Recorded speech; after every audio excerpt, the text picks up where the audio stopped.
Hi everyone, welcome to OC Aviary. Now today we're going to be answering the question, what is the difference between a northern bullfinch and a native bullfinch? There's a variety of differences which we're going to look at today, and we're going to help answer that question for you. Whether you're a bird breeder and keeper and you're looking at the differences between these birds, or you're an avid bird watcher and you want to understand a bit more about what to look for and what to listen for with the differences in these birds. We're going to be looking at size, we're going to be looking at the noises made by these birds.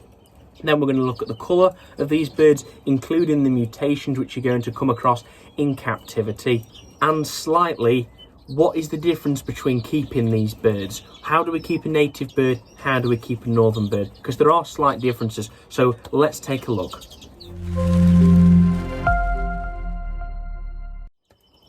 So taxonomically, there's no difference between these birds other than they're two subspecies of one single species, which is the Eurasian bullfinch. So the Eurasian bullfinch, its Latin name is Pyrrhula. Both the native bullfinch and the northern bullfinch have that Latin name. However, they've divided out into two subspecies. You've got the native bullfinch and you've got the northern bullfinch. Now, these native bullfinches would then go down into sort of subcategories where you'd have the English bullfinches, you'd have the Irish bullfinches, which are known for being a lot more colourful than the natives, a bit more chocolatey brown than the British sort of English bullfinches, and then it can go further down there. With the Siberian bullfinch, they're sort of more as one thing as the whole Siberian bullfinch as a subspecies in itself. So with these two species being quite closely related, it is recommended that you don't interbreed them, because you're going to create half chats that are half native, half northern, and then they can't be shown in either class in a show. So most shows do have two sort of separate areas. They have a northern area for the northern birds, so you're going to have northern bullfinches in there, and obviously northern goldfinches, which we'll cover maybe in another video, and then native bullfinches. So they are separate things, and they should be treated as two separate things rather than interbreeding them or anything like that. So let's take a look at the sizes of these birds. How can we compare these, and what is the real size difference? So here's a photo of a few dead specimens. Now, this is not by myself. This is the Natural History Museum in London, and they have a few specimens of the northern and the native bullfinch, and you can see there's quite a size difference between them when you're looking at them from the backs. So now let's have a look at some live specimens. So first up, we've got the cockbirds. Now, there's not a massive difference between these, although you can clearly see that on the right hand side is the northern bird. There's going to be slight variations in size where you do get those smaller individuals of that subspecies, and you do get the larger individuals of that subspecies. So you have got to take that into account, but there is a clear difference between these two birds, that the bird on the right is the northern bullfinch cock, and the bird on the left is the native bullfinch cock. Now, these are two birds I've got at the moment. We've got a native, which is the native cock is a current year bird. It was bred last year, and the northern is a flighted bird. It was bred a few years ago. So that's the difference in the size of those two cock birds. So now let's have a look at the hens and see what the difference is. So as you can see with these hen birds, there is again a much larger difference between them. It's quite clear that again, the bird on the right is of course that northern bullfinch. She stands a hell of a lot larger, she stands a lot taller, and she's just a much bigger bird. She's got a lot more feather on it, and obviously she's got a much larger body than has this English native bullfinch hen on the left hand side. So there is a real difference between these birds. They're described, the little ones, the native bullfinches, as dinky little birds, whereas these large ones are quite giants in the bullfinch family. And it's interesting to see those differences between those two subspecies, the native bullfinch and the northern bullfinch. It's often described by both bird keepers and bird watchers that there is a difference in the sounds of these birds. The northern bullfinch is also known as the trumpeting bullfinch for a reason. So let's take a listen to the sounds made by the northern bullfinch, and you'll notice a much deeper tone, and then we'll listen to the native and listen to that. And then what we'll do is listen to them both together, and hopefully you can pick out the differences between the northern bird and the native bird.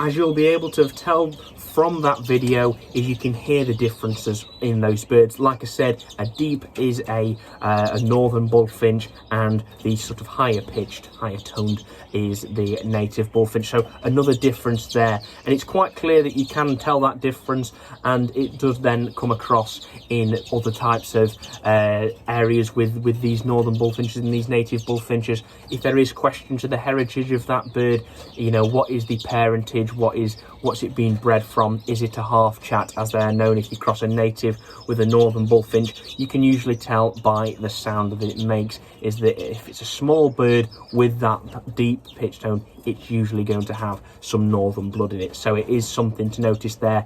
The same for the hybrids and the mules bred from these birds.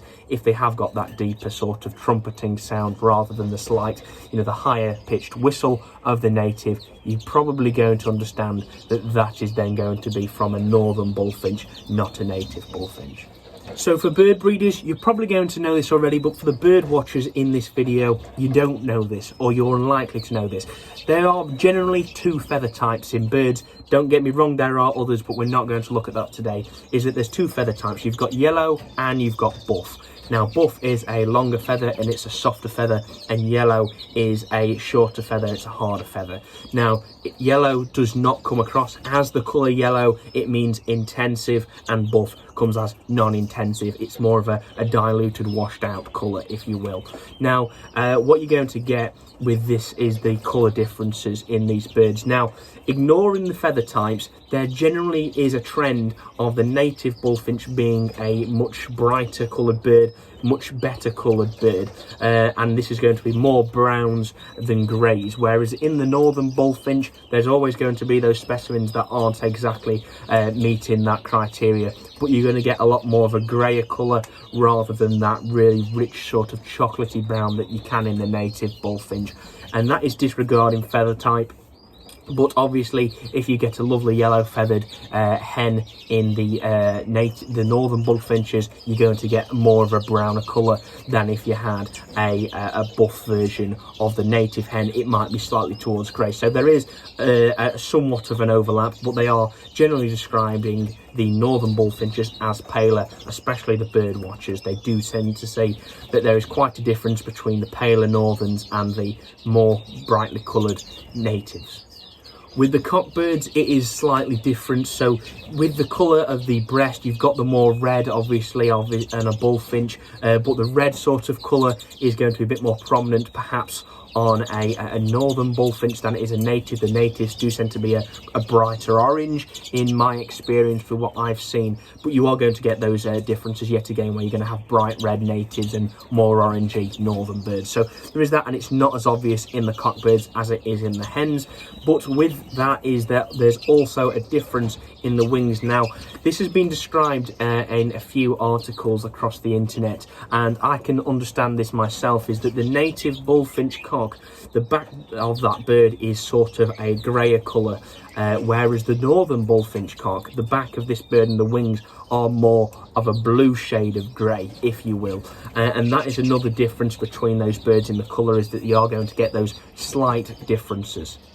So if you're a bird keeper, you're going to be no stranger to this, or you're unlikely to be a stranger to this, but there are mutations and other types of colours in both the native and the northern bullfinches, but it's more the northern Siberian bullfinches than our natives. So a few examples we have are the yellow. So there's a yellow version of the bullfinch, and this is found commonly in the northern bullfinches. You get these birds that have got especially, it's only the cockbirds, they have the red replaced for yellow.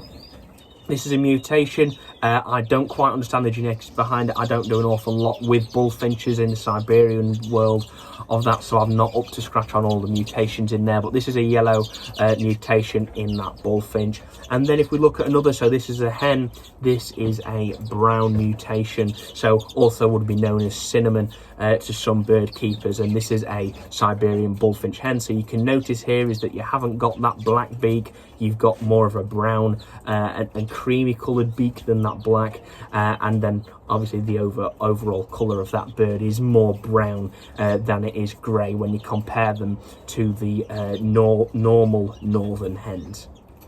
Of course, there are way more mutations than that, so you're going to get variations of these yellows, you're going to get variations of these red normal birds.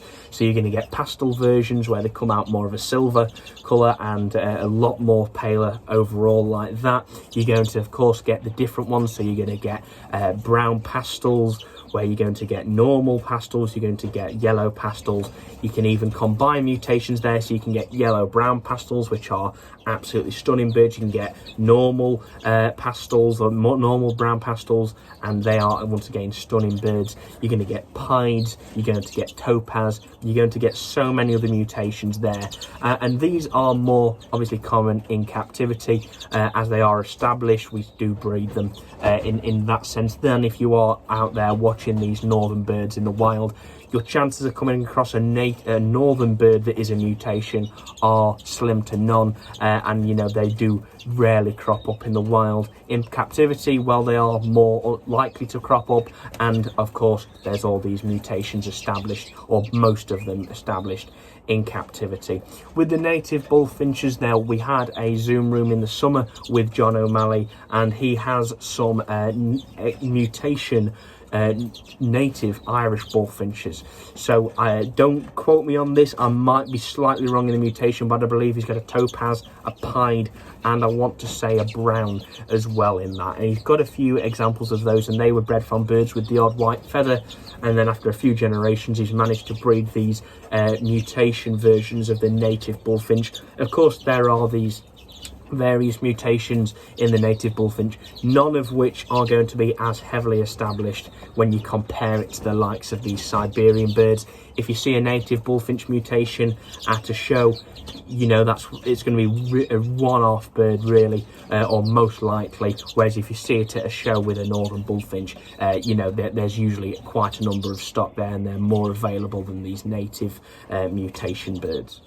Something that has also come to my attention is with these northern birds is they seem to be a bit more prone to humidity than do the native birds. So a lot of guys who do keep these northern bullfinches, not all of them, do have dehumidifiers in their bird rooms to obviously remove the humidity, make it a drier environment, so these birds can live healthier, and they can be prone to stuff like that with humidity. And it just seemed that there is a level of proneness to also air sac mite in these northern birds. Then when you compare it to the native birds, I have had a number of native bullfinches and a number of northern bullfinches, and I have never had a problem, touch wood, that we have had air sac mite with these native birds, but with these northern birds they do seem to be a bit more prone to air sac mite. So it's something to consider there, but not a lot of something that you're going to see of, especially if you're out there watching the wild birds and trying to identify these northern birds from these native birds. On the subject of keeping these northern birds and the native birds, there is differences in how you keep them, and it's generally all minor things. So the native birds, you are going to probably need to breed them in a larger cage than you would the northern birds. It may sound confusing in that the northern birds are bigger, therefore you'd think they need a bigger cage, but they do seem to be a lot more domesticated and a lot more comfortable breeding in cages than the natives. So I know there's a number of people and always have success breeding the natives in cages, and it is about how those birds are bred and developing them that and getting them used to that.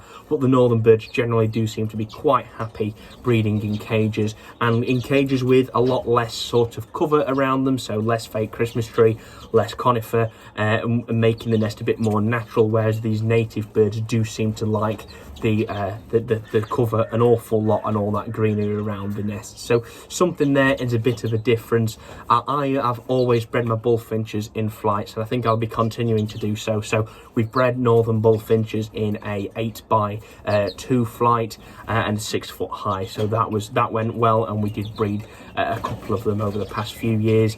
For the native birds, I am yet to breed them. However, this year we are obviously going for a number of different bullfinch pairs. So we're going for a pair of native bullies, we're going for then a Norwich Canary cross bullfinch, we're going for a red poll cross bullfinch, and we're going for a greenfinch cross northern bullfinch. It does seem that these northern bullfinches are more likely to produce your hybrids. Whether that is the domestication, they're a bit more settled and used to being in with these other species, and perhaps will more readily hybridize in that sense, possibly, and also that the birds are bigger, so perhaps accepting of the sperm of these birds when you are doing the hybrids is more likely, comparing it to the native birds. But all, again, you know, there is differences, and there are always going to be those variations and those birds that don't quite fit the model of that expected type, and how it's going to behave, and they do act slightly differently.